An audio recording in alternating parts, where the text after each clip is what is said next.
able to talk about it. And then as we get to the end, my colleague Joe Fargnoli will come on, and he will comment on everything that he's heard and give us his New York view on that. So let's get underway. But before I do that, I have to thank a few people. Those are the people who make it happen for us. These are our supporters. Space News is our media sponsor, and we appreciate their continued support for the roundtable and the quality of their reporting. And you'll hear from our regular Deborah Werner in a few minutes as she gives her significant digits report. World Teleport Association, the world's only operating the only operating association for teleports and their ground segment partners, WTA, and we appreciate their support as well. The Grand Duchy of Luxembourg has been our longtime sponsor, and they are back again for 2023. As a matter of fact, next month, we'll be featuring the country of Luxembourg and telling you why it may be one of the best investments in the world in terms of investing in countries and their space industry. And then, as Tamara said, we want to give a shout out to Druva Space, who is joining us as a sponsor this year. And we really welcome them. Let me tell you a little bit about them, because that's the first time they've showed up here. The Druva Space is a private limited company, an award-winning, actually, space technology company focused on building full-stack space engineering solutions. They've got offices in India and Austria. They are actively involved in building application agnostic satellite platforms, and they're also seeking additional funding. Druva offers satellites coupled with Earth stations and launch services as an integrated solution or individually to power space-based applications on Earth and beyond. I read all that, but that's their commercial. But their leadership team is really a great bunch of young folks. They're an all-star tech team, if you were actually going to put an all-star team together, with executives who have backgrounds at Exceed Space, AMS-AG, Cisco, and KPMG as well. So if you're looking for them, it's druvaspace.com. That's DHRUVA space.com. And again, we welcome them and their CEO, Sanjay Nikanti. Well, as we always do at the beginning of the roundtable, we show you a video. This one today is actually the newest video from the Better Satellite World Awards campaign and collection. And we think you'll like it. And so, Matt, let's go to the videotape.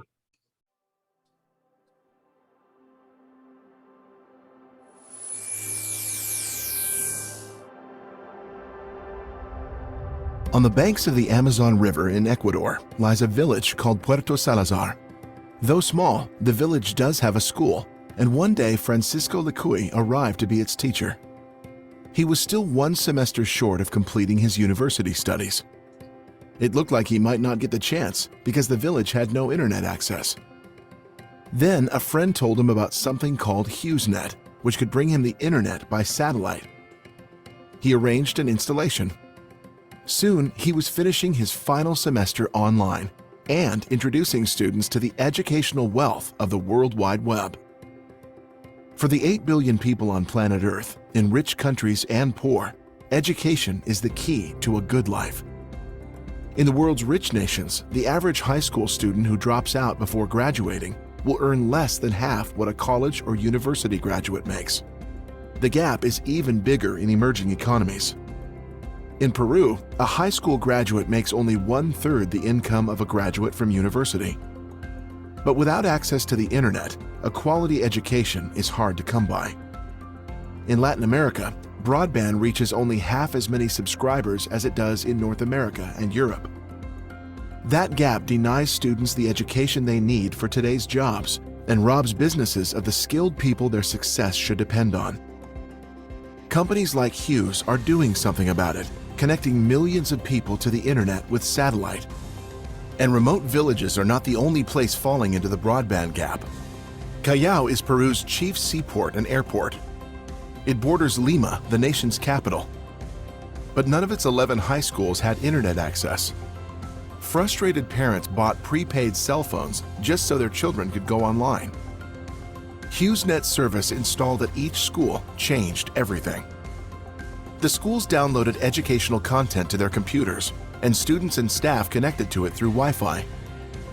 Without the expense of individual internet accounts, the students gained access to 60,000 books on over 25 million topics, refreshed regularly from internet downloads.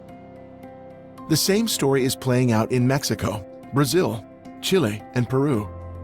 Through innovators like Hughes, the smart use of satellite is bringing schools online that might never have gained access at a cost that governments in these nations can afford. And that is bringing the good life closer for billions of people. Space and satellite, the world's invisible, indispensable technologies. Brought to you by Space and Satellite Professionals International with the support of Hughes. Yeah, we forget sometimes that what we're really all about here is making a better world. So I think thanks to Hughes in that video, we're reminded. So we titled that one The Good Life.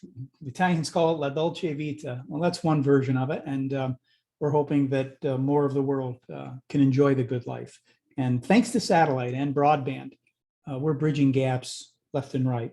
So that is the mission. In 2019, PricewaterhouseCoopers issued a white paper, one of the first of its kind, exploring the applications of blockchain for the space industry.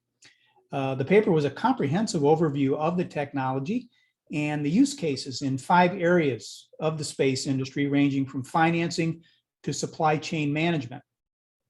Now, we'll be talking today with someone on that team as part of our examination of blockchain and the space industry. So that's where we're going today. A few years after that, in November 2021, as you would expect, reporter Deborah Warner, a regular here, published a piece in Space News titled, "Sure, there's hype, but blockchain has concrete space applications." Deborah took her usual thorough approach to this, gave us a primer on blockchain or distributed ledger technology, and the virtues of its inherent abilities to trace the movement of goods from cradle to grave.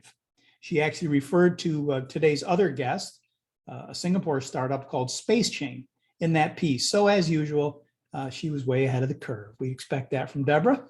So everything has come together in our chain today, and we'll be looking at blockchain for the space industry, and to quote Deborah, the concrete applications, and maybe how you out there can own a square kilometer of an asteroid thanks to it. And you know, everybody wants a square kilometer of an asteroid today. Deborah is the Silicon Valley reporter at Space News Magazine, and I am delighted to welcome her to her first appearance of 2023 back here at the roundtable. So Deborah, how are you? I'm fine, thank you. Nice to see you. Good to see you as well. And as always, thank you for making the time for us today. Blockchain, as I said, you were out of the gate first in November 2021, I think, reporting on this and sort of aligning what was real and what was hype. You know, we're in 2023 now. And since that time, as you reflect on that piece, how would you describe the evolution of the technology or not? Are there more players in the game? Are people thinking about it differently? I think it's becoming more concrete.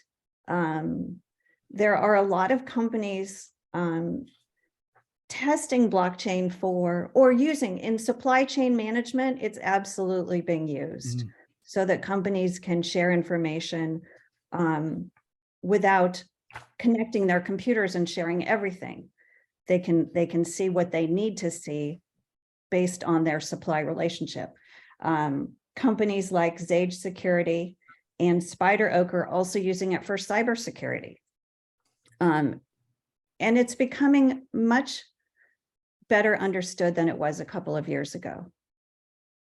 People in the Defense Department talk about these applications, and they also talk about using it for Earth imagery to make sure that nobody has changed the Earth imagery. They can see who has ever touched it and if a single pixel has ever been changed.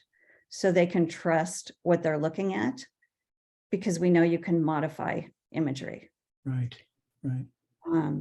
In finance, I'm sure there are more companies. I know of Copernic Space working on using blockchain for space finance.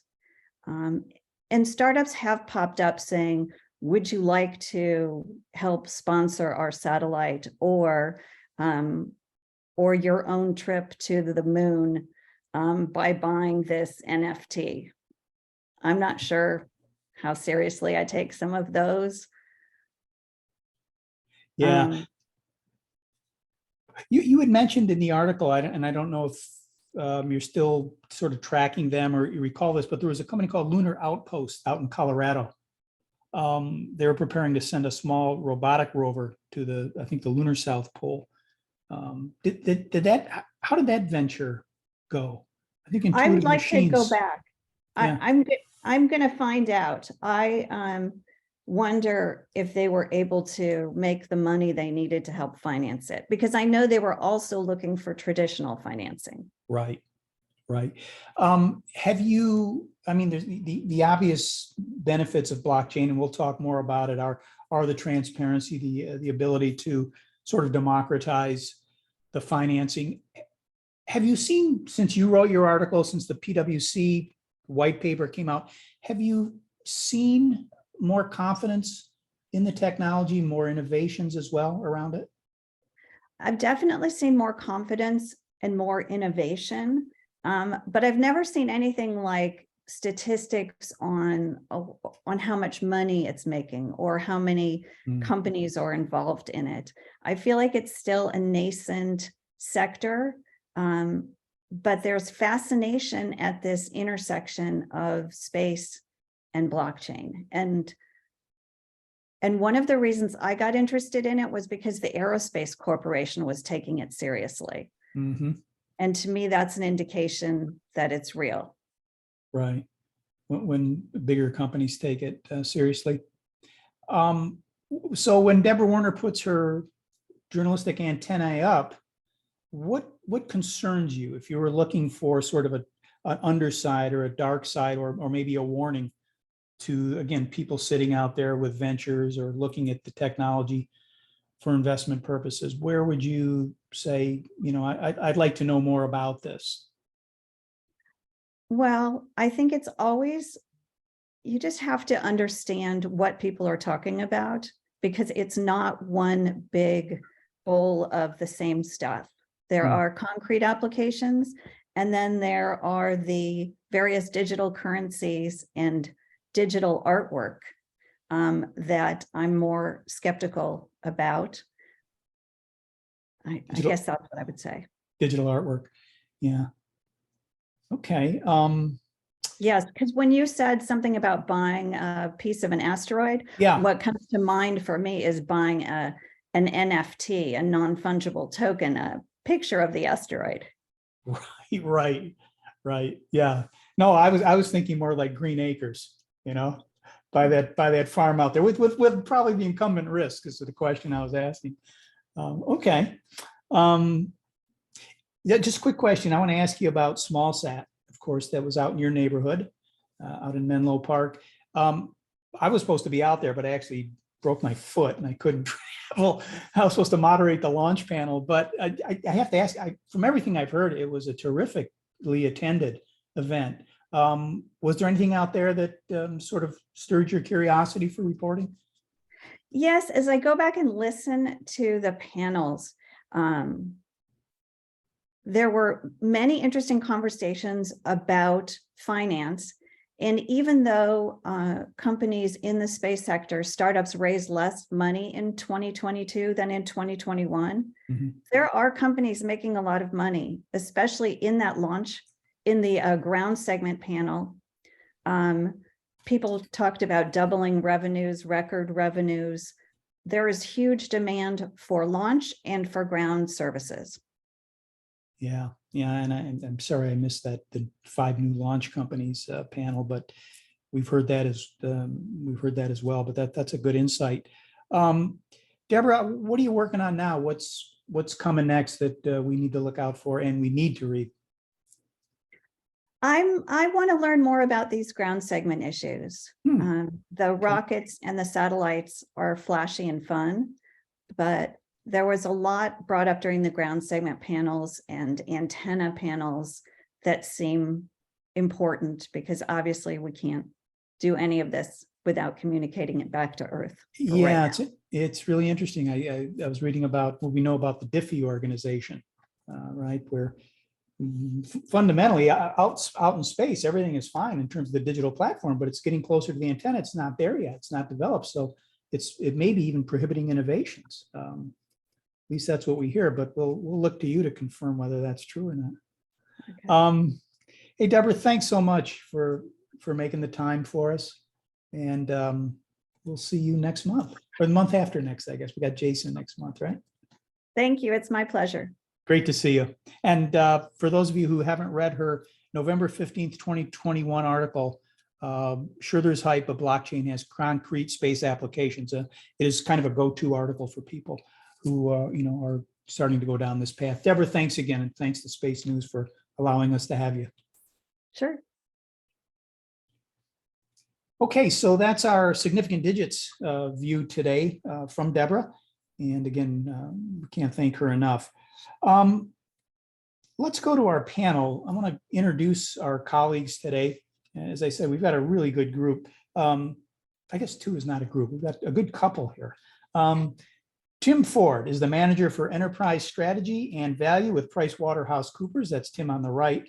Based in Denver, although he's in Poland today, with 20 years of experience in global aerospace, defense, and technology sectors, with expertise in strategy and finance, including advanced programs, go-to-market strategies, and international expansion for space.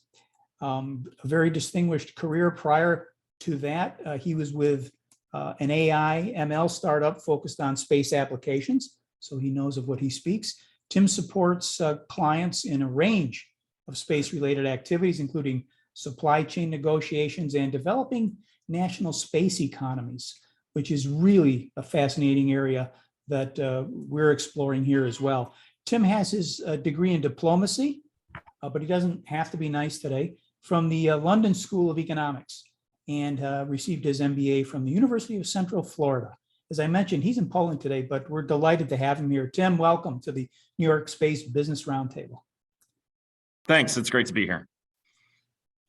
Cliff Beek. Mr. Beek is an accomplished executive with expertise in managing equity-backed companies, particularly with aerospace, cybersecurity, defense intelligence, and cloud infrastructure. He is one of the big thinkers in our industry. He has, for the past 2.5 decades, given leadership and strategic direction to high-growth tech companies, their board of directors, and senior management.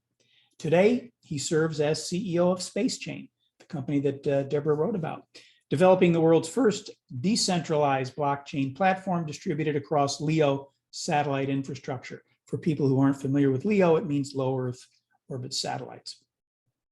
Cliff joined SpaceChain from Cloud Constellation, where I actually first met him, an LA-based company that developed the first global satellite data security platform for governments and the financial institutions. Also in his career, Cliff led the Asian Development Bank's formation of the South Asia Sub-Regional Economic Cooperation Information Highway, a significant fiber optic communications network throughout Asia. And in his role there, he successfully negotiated the funding and bilateral agreements. Cliff knows of what he speaks as well. He earned his MBA from Wharton School and his bachelor's degree from the George Washington University. Cliff, great to see you. Thanks, Lou. It's great to be here. Thank you. Well, I'm going to, guys, start with the basics. And by the way, Cliff is going to play for us later, one of those guitars. I want to start with the basics. Many associate blockchain as being linked to the world of cryptocurrency, while others become familiar with it through cyberspace transaction capabilities. First, let's get your definition for the purposes of commercial space and in general, some of the more scalable opportunities like SpaceChain that you've identified in the sector. Tim, I'm going to go to you first. You wrote the white paper. You have a definition for it. Why don't you take us through what you've observed as the definition? Yeah, so what we see it as is a decentralized digital ledger for recording of transactions between or providing transparency over a network. So it could be financial transactions. You've heard a lot about NFTs, non-fungible tokens. You've heard a lot about cryptocurrencies, but we're more interested in the data and the transparency of that data and the security of that data that happens through blockchain. Very good. Cliff, obviously you've got a more specific focus as someone who started a growing venture. Is your definition close to that, or do you maybe define it a different way? Yeah, I think Tim nailed it. I mean, it's a distributed database that enables transactions to transact in a very secure way. It's the thing that enables it to verify the transaction is it eliminates the need for an intermediary party to authenticate both parties to it, so that the database itself and the blockchain verifies the transaction across the ledger and the blockchain itself. So it can't be changed, as Deborah pointed out. So there's a very important element to it. And then from our perspective, what enables third-party developers to add on to a platform under a Web3 environment and the IPFS protocols. So from our business perspective, it actually is able to grow beyond this centralized decision-making, if you will. Right. Let's stay with your venture, SpaceChain, for a moment. You have several blockchain nodes in orbit already up on the ISS, which has been reported. Take us through your business model and what you see as the potential for the technology in space, maybe from conception, because as I said, you're one of the industry's sort of big thinkers, innovators. Where did it come from? Let's look at the model you built, and then where do you see the potential? Where do you see this going? Yeah, that's an important question, and I appreciate that. The foundation of the company was the co-founders is Jeff Garzik, who is a very well-known coder and one of the founders of sort of the open source coding for Android operating systems, and then Tsao, Cheng, who's in Singapore. And I met them both at a Tim Draper conference in 2015 or 2016. It was one of those sort of speed dating where you present and pitch your businesses. The thinking for them was more or less along the lines of this, like, space should be available to everybody. Right. Accessing space should be in the hands of just the general sort of population, just shouldn't be confined to the few large government contractors or large enterprises. So it was this idea of, we use the word democratization. It's somewhat been overused in a sense, but it gives access to space. And so that was the thinking about it. That was the thinking around it. When Z came to me last February and said, we're looking to grow our business model. We've gone about as far as we can in a sense of where we are. We'd like to, using the words of Jeff Garzik, we'd like to level up and make this a global company. They've already expanded into the UK. They were in Singapore, and they've done some work in the Gulf region. And I was absolutely flattered to take on this opportunity. The way I look at what they've done and what we're doing now is you can't emphasize enough the significance of the need for securing an exchange of information, particularly in space. I mean, we have critical infrastructure there, and the physical separation between terrestrial networks and what's going on in the space environment is just like, again, a very a soft target. And we have to be important. It has to be emphasized that the idea of putting sensitive data into orbit and getting it off of the terrestrial infrastructure and have it traverse the world makes a lot of sense in some areas. Blockchain enables that capability with regard to all the things that Deborah said. If you're taking the use cases of a space company. It's usually, it's Earth observation, it's IT, it's essentially sensors, it's communications and navigation. What we want to make sure is that data is not being impaired in any way, not being intercepted. So we basically are the only company in the world that I'm aware of that has 3 operating nodes at the International Space Station. Right. And so it was pretty significant milestones that the company has reached. And then just recently in November 2022, we've had our 3rd launch to the space station. But before that, we had a commercial launch with a partner who put it into a commercial satellite, enabling them to put in multi-signature wallet and AI processing capability. So the business model, which we can get to perhaps in another question, is first, we established this company based on grants from the European Space Agency, NASA, UK, Innovate UK, Singapore entities. So it was all funded by outside organizations. We have not raised any capital from the outside. It was all customer driven and done through organizations that had an interest in seeing, can we build this technology and what would it look like? Right. Thanks, Cliff. That, as always, you're thorough and it's a really interesting approach. Tim, as you listen to this, I'm going to ask you to put your go-to-market expert hat on.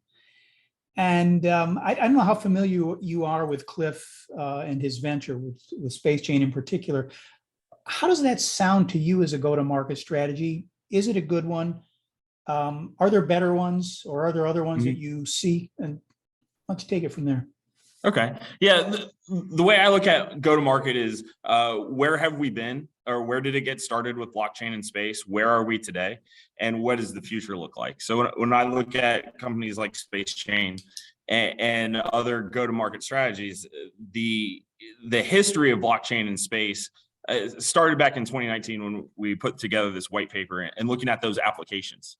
And we've seen the space market and the potential growth for the space market over the next 20, 30 years, going from billions to trillions of dollars. We see the need for this kind of the military to commercial capabilities of commercial wants to be more secure, more transparent in some of their data sharing and data knowledge and knowing what is being manipulated, what's not being manipulated. So that brings us to where we are today in a lot of the blockchain technology that has been kind of in a bad light of late. So there's a lot of nefarious purposes that blockchain and some of that technology has been tied to. The technology is still fundamental in terms of how it's applied and how it's used and how it's viewed. And where we look on to where it's going to bring us into the future is there's a lot more activities happening in space. We're having in-space economies that are starting to develop. We're having the machine-to-machine transactions that aren't occurring on the ground. So there's nationalistic issues. There's understanding how that transparency, how that data is flowing throughout all these systems. So absolutely, companies like SpaceChain and other technologies and other startups are entering the marketplace to provide that secured capability, that transparent capability to the customer. Yeah. Before I go back to Cliff, Tim, I just want to pull from the white paper. You guys identified 5 use cases for the space industry. Yeah. I'll read them off for you. Space financing. Yeah, this is not a test. Space financing, space asset tokenization, space industry procurement, manufacturing, supply chain management, and secure satellite communications. Again, referring to sort of where we are today and how things are emerging. Among those 5, where do you see a lot of activity percolating, and where should investors and startups and the Cliff Beeks of the world, or Cliff Beek wannabes, I should say, start investing? Yeah, and I mean, when you look at all 5 of those categories, they're all very broad. I mean, you start to see a lot of the initial tokens or initial coin offerings that are out there to talk about space financing, to develop startups or to fund startups in a transparent way. You look at space asset tokenization. So how can you start monetizing the data and other real estate or other assets, specifically on orbit? There's some ideas that we're putting together that we've seen and are putting together in the industry about renting satellites and being able to use blockchain to identify what data is coming off the satellite, so then you can resell that data that you utilize. Supply chain management is a big area right now, both terrestrially and then how that's applied to space and the space economy. There's supply chain issues, there's traceability of where some of these raw materials are coming from. So a lot of our clients are looking at that traceability and that space industry and the supply chain management. And then secure satellite communications, as we talked about before, with nefarious activities or manipulation of data. How can you keep that trust into the marketplace, both terrestrially and from orbit? Right. Cliff, he's referring to the monetizing of data, and again, the whole monetization aspect of this, which is really going to be important for the commercial space industry. Tim's talking about trillions of dollars. We'd love to hear that in the industry. Let's talk about your business model and where the monetization comes from, and also maybe to couple with that, some of your ecosystem partners, their readiness and compatibility to work with this technology. Yeah, I really like that question, Lou, and thanks, Tim, for the background. So we're extremely market driven. Our customers who've come to us tell us what they want to do. So like our customers have come to us and said, we have a need, a request for putting this capability into space. So we've made a pivot from our early days of creating just a digital wallet, and our digital wallet is working terrifically, and it's got really interesting use cases on it. And in terms of driving revenue for the business case, there's idea of what we have is the custodial services for traditional banks who want to have a deposit, like Bank of New York has started accepting crypto deposits, but we're also creating this idea of putting a third sort of layer of protection by putting your a digital key into orbit and holding it there so that it's a very more secure place. Now, aside from the financial transactions, which I think Tim has articulated that it's where the very early adopters were for our industry. The blockchain in space doesn't have to be financial transactions. We have pivoted to areas such as looking at taking Earth observation data, putting timestamps on it for counterparties who are doing carbon credit trading. When we looked at the video from Brazil or from South America, where they have a trading partner perhaps in Japan or in another country that's looking to have a counterparty without a third-party intermediary contracting, we can verify those contracts for carbon credit trading. We also have in the field of agriculture, we're working with a group, and we have someone on the ground today in New Zealand who is doing a timestamp of the soil and the atmosphere for growing wines in a particular location as they go to the market to transact on that particular harvest. There is the ability through a blockchain capability to timestamp it. And so that the trading partner, perhaps in South Africa, who's buying grapes in New Zealand, can have a true vision of what's been going on. So we have some really interesting use cases. And then going to the idea of the ecosystem, we've been very fortunate with some of our early technology partners. We looked at the most recent node that we have in orbit is with Spire Global on one of their saber-tooth processors. We did a complete evaluation of which LEO constellation has the capability to process an AI processor to be able to transact on one of our wallets.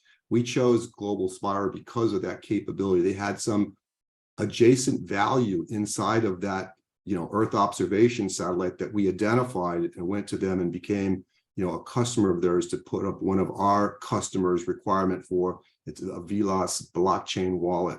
So aside from that group, we have ST Engineering, out of Singapore. I'm just looking at my list.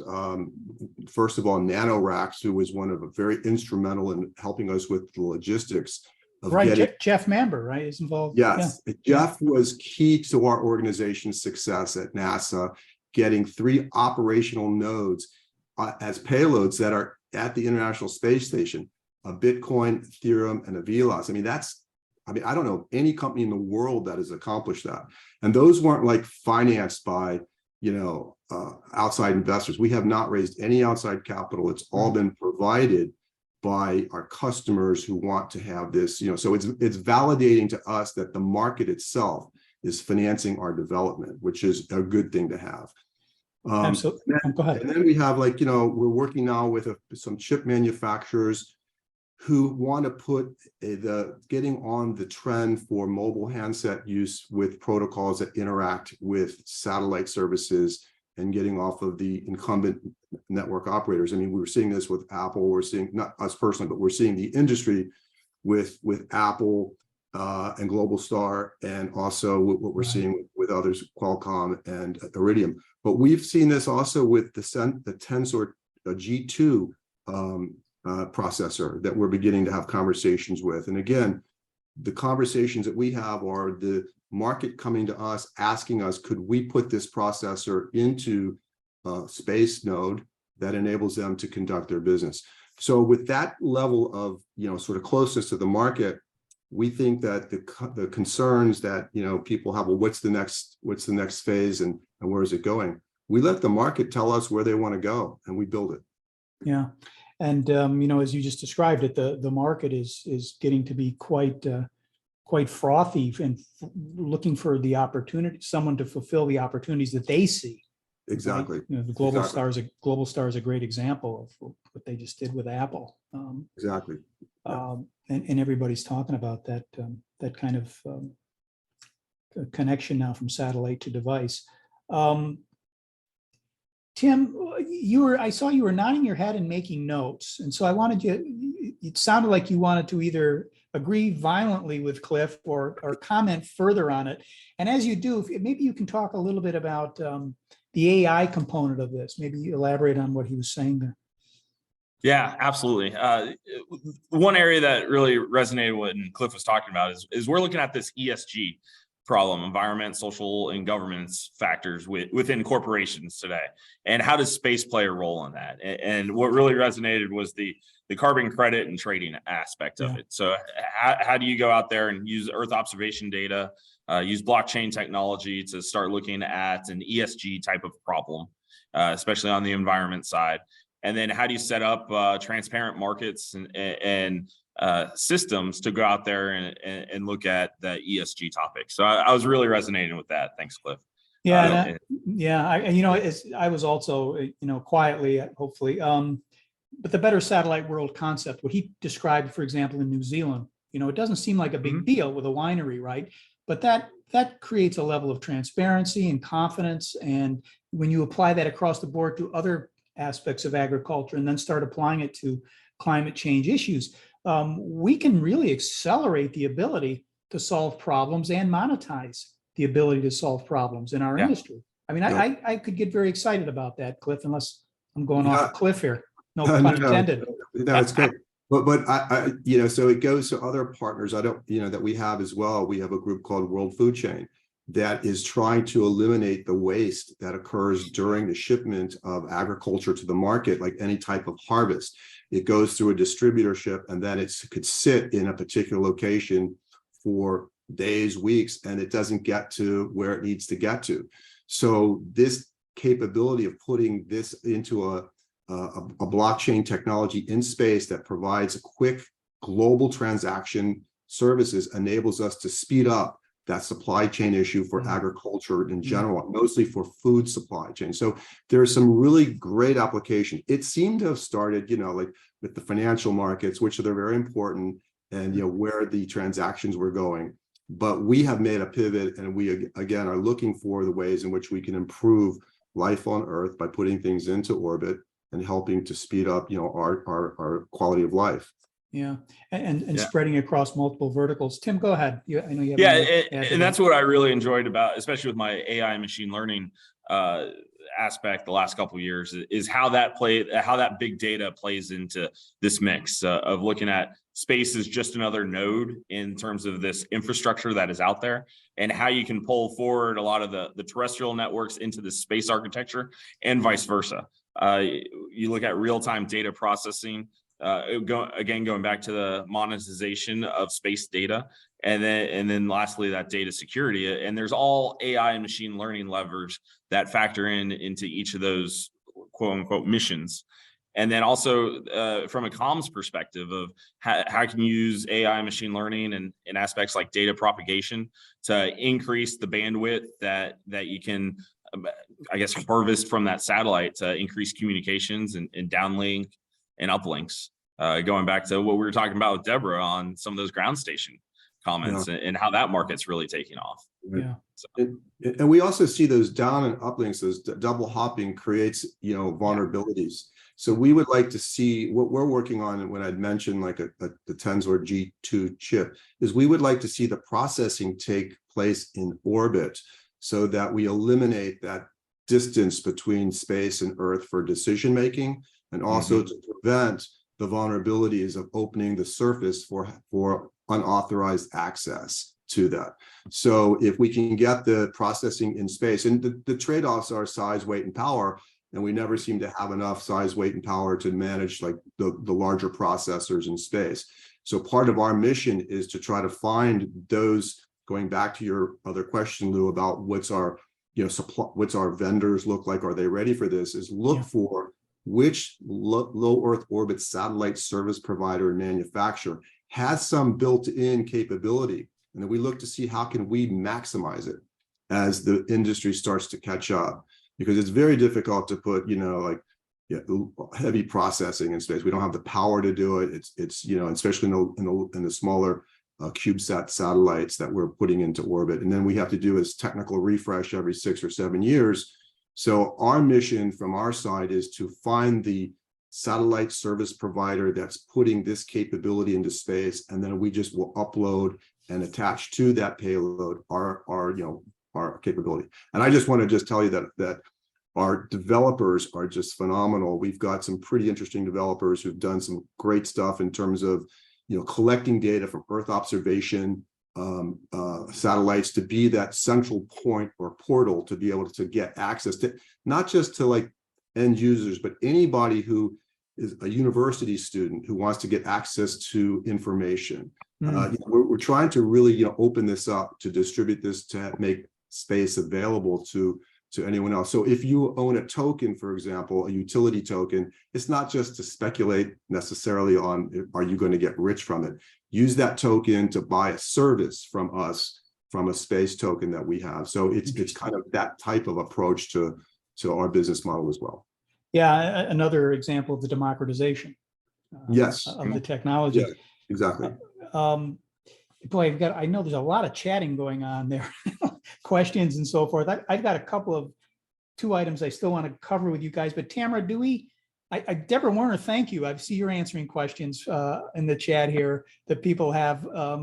Tamara, are there any questions that we want to put out from our audience? And thank you very much, everyone who showed up today. It's a great audience, and I know you have other things to do, and you're not physically in New York where it's 57 degrees, so you're coming here to listen and ask questions. So we want to get to them. Tamara? Yeah, we've got a few questions. I want to call forward this one. McLeod Carroll brought forward a question about the intersection of space and blockchain. What does it mean for rarely used treaties like Cape Town Convention space assets, the Berlin Protocol? So I guess that's a question to everyone, but the question is, well, I'm going to stop right there. That's how it was asked. That was the question. Tim, you want to start with that? Or is this something you can take on? I think I'm going to talk broadly because I'm not familiar with those, the treaty and the convention, but what I would say is there's a lot of regulatory aspects. I mean, I work at PwC, so we focus a lot on tax and audit and all those other characteristics. So when you start having this on-orbit exchange of data, what does taxation look like? What does the regulatory aspect or regulatory framework look like? So there's still a lot of unknowns out there. And I think that's what's also driving a lot of the fears of the adoption of blockchain and the adoption of space in general. How's it regulated? How are the legal frameworks evolving as technology is evolving? You see that they lag by years or decades in some cases. So that's how I'd approach that question. Is that's one of the distractors right now to blockchain. Cliff, let me ask that a sort of a different way with a different coloration on it for our questioner. You spend a lot of time with lawyers, and where are the gaps right now in your view when it comes to the regulatory components of this? Do we need international treaties, standards? Where do you think some of the legal weaknesses are, regulatory weaknesses? It's highly politicized, a lot of this, the motivation. What we see, like we saw a few years back with GDPR, data protection laws. And it was really, I think, a way to protect various groups about, is your data caching through a server in a country that you're not familiar with? But it also enables that country to have jurisdictional standing to bring you into a lawsuit, or even that you didn't know you were entering a caching service in, let's say, a third country, and now you're subject to a taxation. So there's a lot of issues that evolve around competitiveness. It's so, I don't want to be just US centric, but a lot of our companies such as Apple and Google have targets on their back, it's like you get targeted for being so successful in your business model, and it becomes anti-competitive in other countries, and then it becomes a taxation issue. So I'm not the best person to talk about, diplomacy, but what we try to do is make it fair for the technology to evolve without putting constraints on it. I mean, you don't want to be penalized for being successful and for providing a really interesting, or profound service. Like, I think, like mobile providers and the applications on our smartphones today have evolved dramatically. And then the regulatory sort of protections are there for privacy and for other areas that we don't want. When we log into our authenticated on our network, we're basically have signed away our rights to them, and now we're asking for it to capture it back. We do need to have some consumer rights, but a lot of the diplomacy in terms of international struggles with the successful launches of various services and operations, it's become highly politicized, and I probably shouldn't go too much further. I'm going to have to get myself in trouble. Yeah, you don't want to get yourself in trouble, but we would agree, right? The whole idea is to be successful, right? Not to be unsuccessful. Tamara, do we want to pull? There's so many good questions here. Do you want to pull another one, or then we're going to go to Joe, who's chomping at the bit? I know. I think we should go to Joe. I want to give our audience. I'm grateful to have had the opportunity to ask McLee's question, but we did say we would have an audience participation segment at the end. And meanwhile, we have a brand new thing that we'd like to introduce, which is, of course, the New York Minute. So I'd rather do that. Okay, so we're going to, Joe, if you're ready. And again, guys, keep looking at the questions at the chats, and maybe we can get to this at the end. But Joe Fargnoli from New York Space Alliance, you've been listening patiently. I know you want to comment on this, so go for it. Yeah, thanks, Lou. I'll keep it brief. And as usual, I like taking historical perspectives on these topics. Blockchain is a relatively new phenomenon, and I really want to congratulate our two guests today for taking it on and being really genuine entrepreneurs and looking at how to take this technology, how to wrestle it into a place where it can be economically meaningful. And I think they've really done a tremendous job of outlining the way they've positioned themselves. Like I said, this is an emerging technology. There will be fits and starts. Every time we have a new emerging technology, there will be missteps, there will be miscues. But if the underlying technology is real, it will eventually find its place. And I really enjoyed hearing these stories of where particularly Cliff's company has postured itself to be a capability that others have reached out to look at how to explore and how to actually use. This sort of incremental approach of putting a few nodes up at the space station is quite frankly brilliant. And some of the, the use cases that were described in financing, procurement, supply chain, asset management, and secure communications, these are some of the initial fledgling opportunities that we see, that for every new wave of technology, there are these leading sprouts where the technology begins to take roots, and there are those who will navigate the process of bringing those to fruition in reality. And I was just overjoyed to hear every one of these examples: digital wallets, custodial services, carbon credit trading verification, agriculture, timestamping for agricultural products, and the list just kept going on. We should not be concerned necessarily about how large or small this market is right now, but just what its growth rate is going to be. And I think these two phenomenal entrepreneurs have helped us to see that there is a very definitive wave here going on. And even the discussion on the ESG topics, where there's this overlap of an emerging technology and emerging social consciousness of our need to better manage not only the resources of our planet, but how we organize societally and how we structure our government in an evolving world to tackle very pragmatic problems like managing food supply chains. And then also the conversation about some of the regulatory issues. Our international governments all try to do the right things, but generally they're trying to keep up like everybody else. And things that were discussed in terms of the lag time involved between the validity of a technology, its ability to be impactful, the generation of examples of impactfulness, and the ability of the regulatory community to keep up with that, is just part of what makes this roundtable a great place to bring these hot and very timely topics up so we can explore.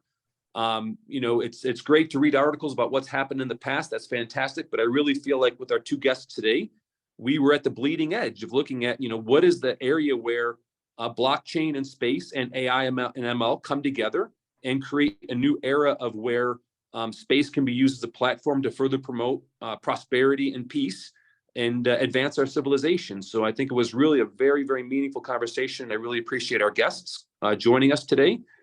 So with that, I'm going to pause my comments and let Tamara take us into some of the questions from our audience. Yeah, Joe, just quickly while you're on fire here, in that PwC paper that Tim's group put together, they mentioned ICOs, the initial coin offerings, which Tim, correct me if I'm wrong, you said might be a means for entrepreneurs to get funding for space ventures. Seems obvious, but what's your view, Joe, of an ICO in terms of its validity? Look, finance comes down to eternal principles, okay? And quite frankly, the idea of blockchain or Bitcoin being used in financing is really in its winter time right now. The coin's as good as the people behind it, quite frankly. So there's certainly nothing wrong with the concept, but I think we're in the very early phases of learning how to use this new financial tool. I suspect that it will come to fruition. There'll be a new set of safeguards that come up around it and a new set of principles by which it can be used. But I think, as you said, Lou, a number of times, it is a means of democratizing people's access to information, access to capital in this case. And I think it's going to be a fantastic tool eventually that will find its place. But as with most things, we usually do things wrong before we figure out how to do them right. That's right. Well said. Cliff, as a consummate businessman and successful one in this industry, I mean, would you advise someone on the ICO side? Would you say, hey, this is a good way for you to get off the ground here? I think I couldn't say it any better than Joe. I mean, no. In our industry, it's a KYC, necessity. We're dealing with, critical infrastructure space. You have to know who your financial partners are in advance, and that's something you just can't get around. And until that's disclosed, it makes it difficult. But currency is currency. I mean, you as a business person, you just don't want to raise capital. You want to raise smart capital. You want to be with a lead investor that can have follow-on investment for you. So raising capital in itself is important, but the important component of that is who's providing that capital to you. So can you get a second round done, third round, and then is it strategic capital? So, you know, that's how I look at raising money. It's not just for the sake of raising money, but it's the who's behind it. And I think, again, I couldn't have said it any better than what Joe said. Very good. Thank you. We are going to have audience Q&As after I announce a few upcoming events. Tamara, do we have time for one question before I start announcing events? You're the timekeeper here. No. Oh, no. Okay. Okay. Can I keep talking to these guys for another 2 hours? Because they're fascinating. Upcoming events, and I want to leave enough space for the audience to participate. We've got lots of engagement here. So let's get through the upcoming events before we start losing audience. And then let's have a conversation with all the people who want to engage. Okay. Yes. Yes, ma'am. That's the voice of God, everyone. So, well, I follow it. So coming up next month, another great discussion. We're going to be looking at Luxembourg, and we're going to ask the question that we asked in New York at the end of last year with about 400 people live at SACS. Is it the best investment in commercial space history?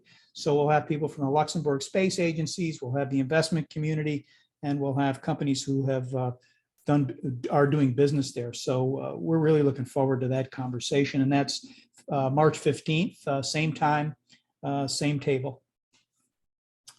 Bridging the Broadband Gap has been the name of a series that SSPI has been producing this year with podcasts and videos and conversations. We're also on February 23rd having an SSPI WISE event underwritten by Hughes around this topic. And it's going to be called Women and the Gender Divide, which is another divide that we have. This one's open to all, so we're crossing the divide for this one. We're going to stay on the SSPI WISE. Of course, March 8th is International Women's Day. So we'll be having a hybrid event. First up would be a Women in Regulatory Affairs panel featuring Doreen Bogdan-Martin, who's the Secretary General of the ITU, Diane Howard, the Director of Commercial Space Policy for the U.S. National Space Council, and that's going to be live from New York as well. So it's something you want to tune into on March 8th. Tamara, is there anything else we need to know about that event?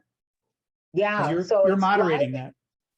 No, I'm not you're the not. other one. But this is a special event. It's going to be live in New York. Hogan Lovells has spotted us for lunch, a networking starting at 12:30 in their offices, and the panel discussion starts at 1:30. This is March 8th. And if you can't be in New York, or if you can't make it down to their offices, it will be live also via Zoom. So that's the hybrid, and please come. It's going to be phenomenal as we discuss women in the regulatory field of space. Very good. And you get a free lunch courtesy of Randy Siegel.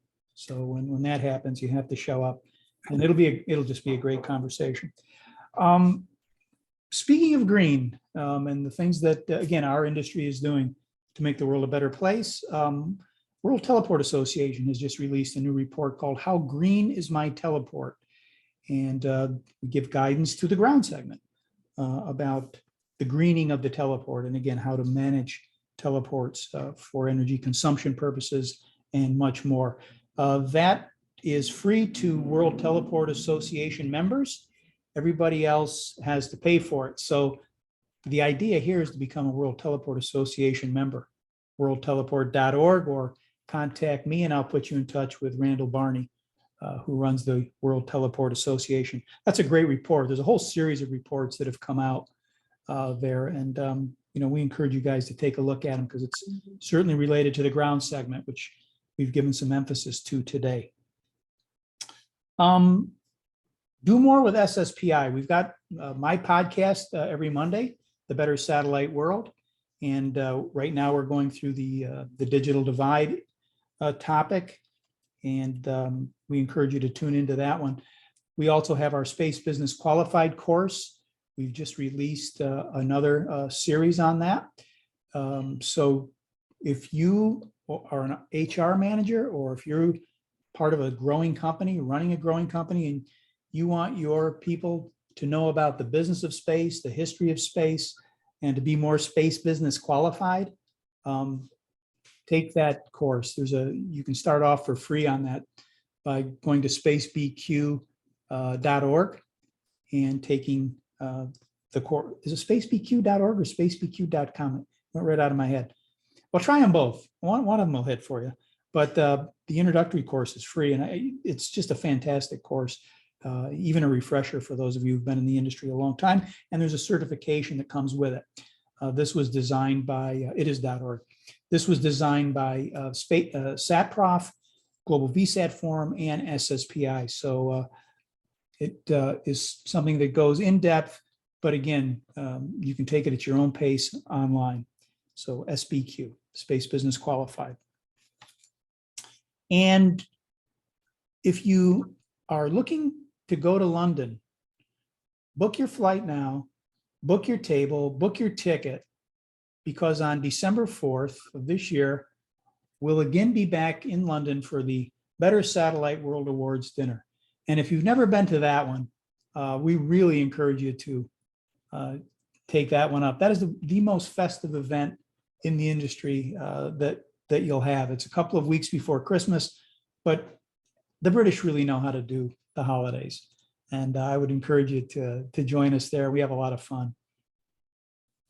Okay, Tamara, how do we do on time? Can we take some questions? Yes, we are ready for questions, and I'm happy to report that I have given the guests the permission to unmute themselves. So I'm just going to call up some names here so you can ask your questions as you go. I'm going to start off with Adam Boyle. If you want to join us on screen, are you still here, Adam? I am still here. Thank you. I appreciate it. All right, I'm going to add you in here. Super Adam, cool. what's your affiliation?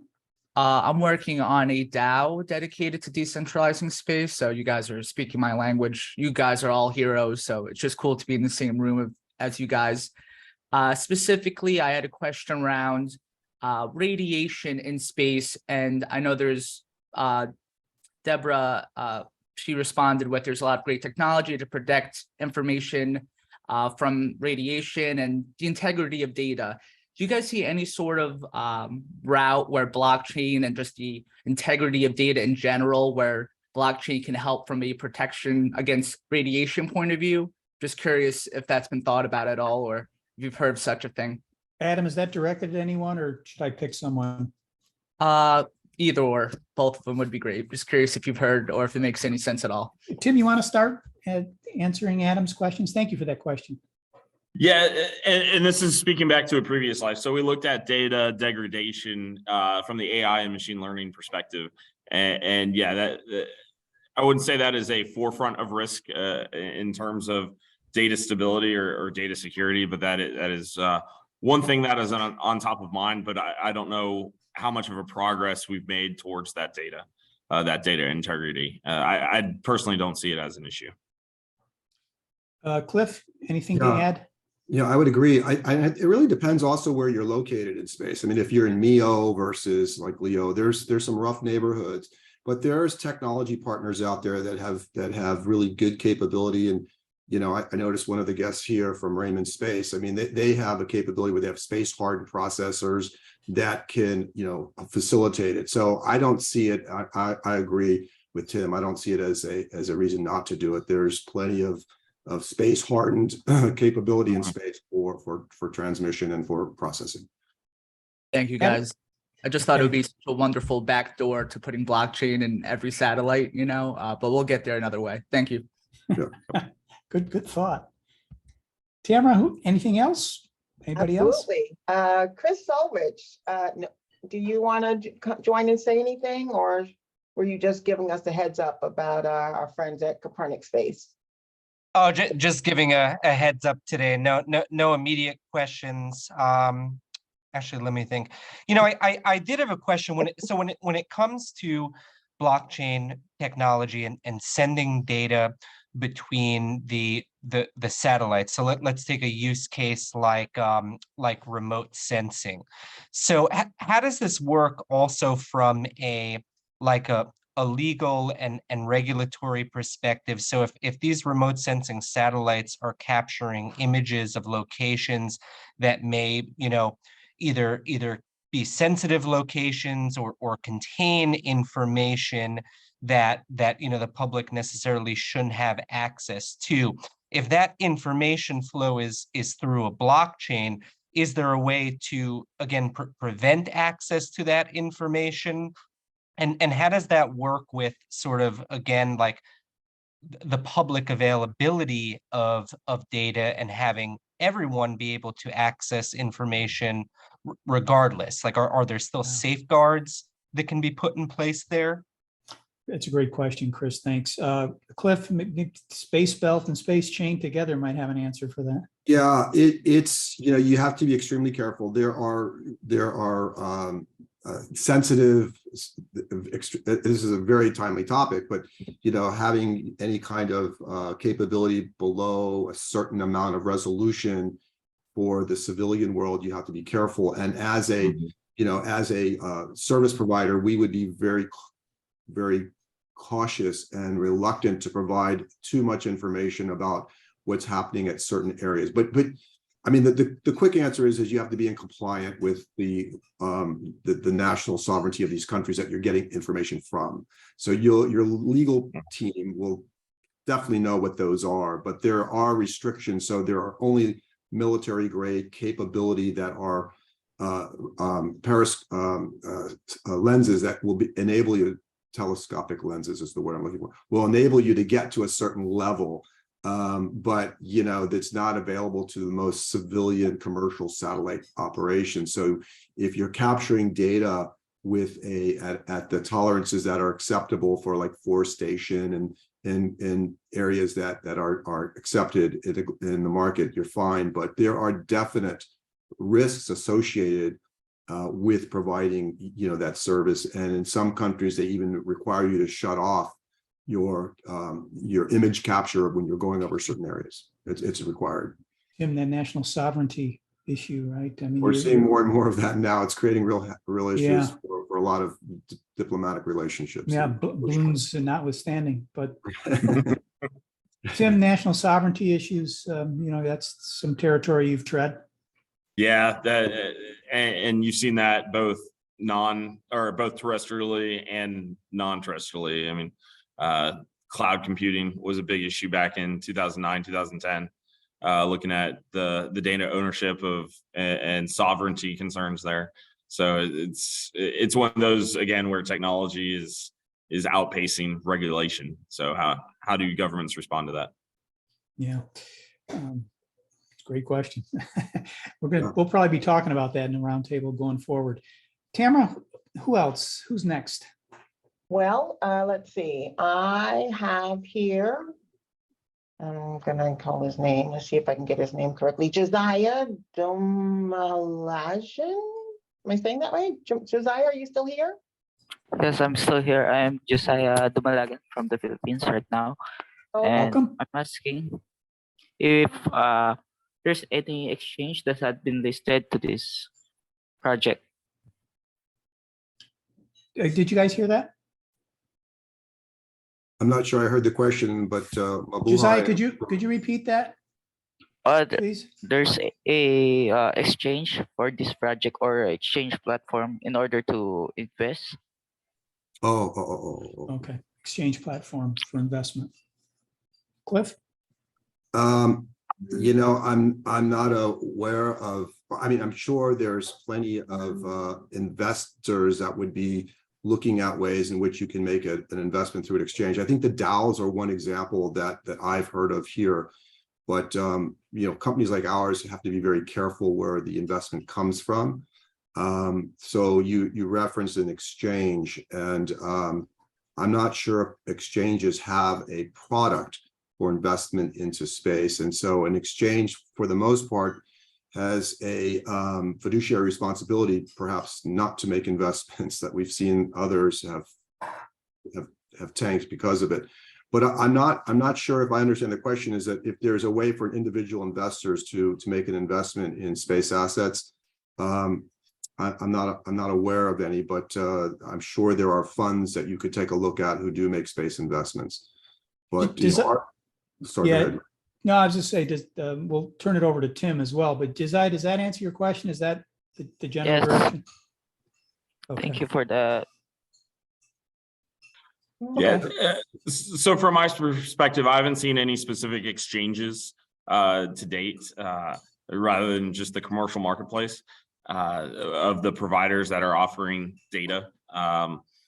So, I mean, when there's lack of product, there's great opportunity. So, Yeah, there's someone just posted, Eamon, thank you for that.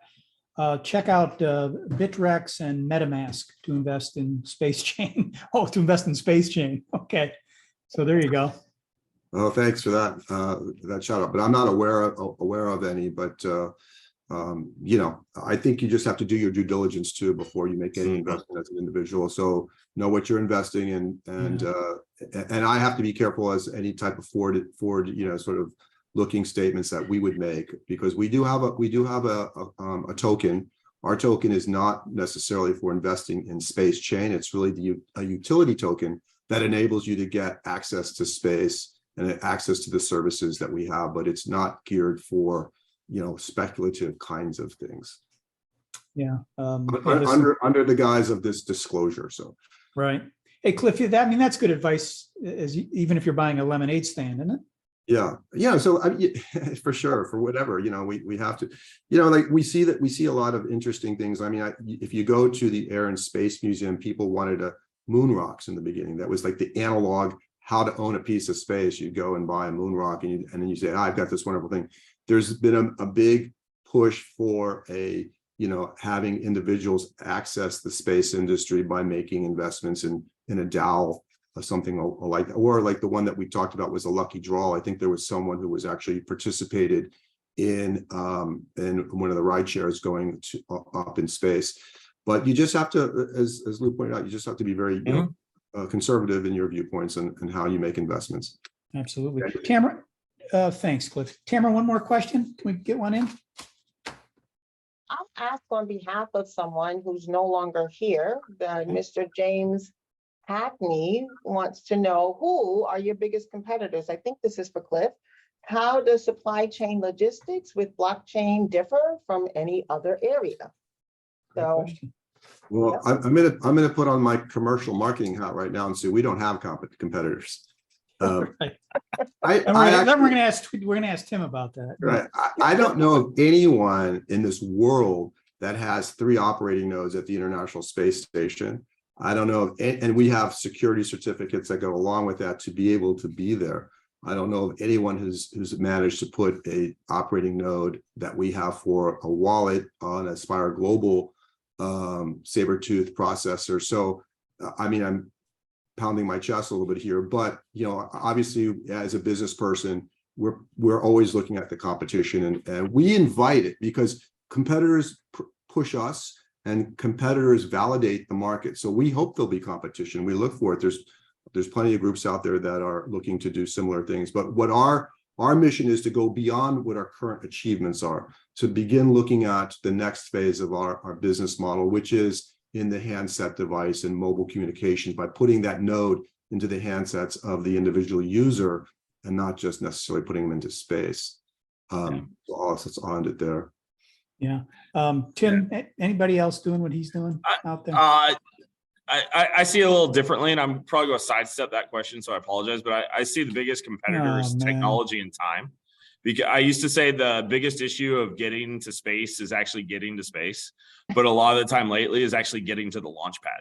Of what technology can I get to the launch pad? How can my launch vehicle get to space?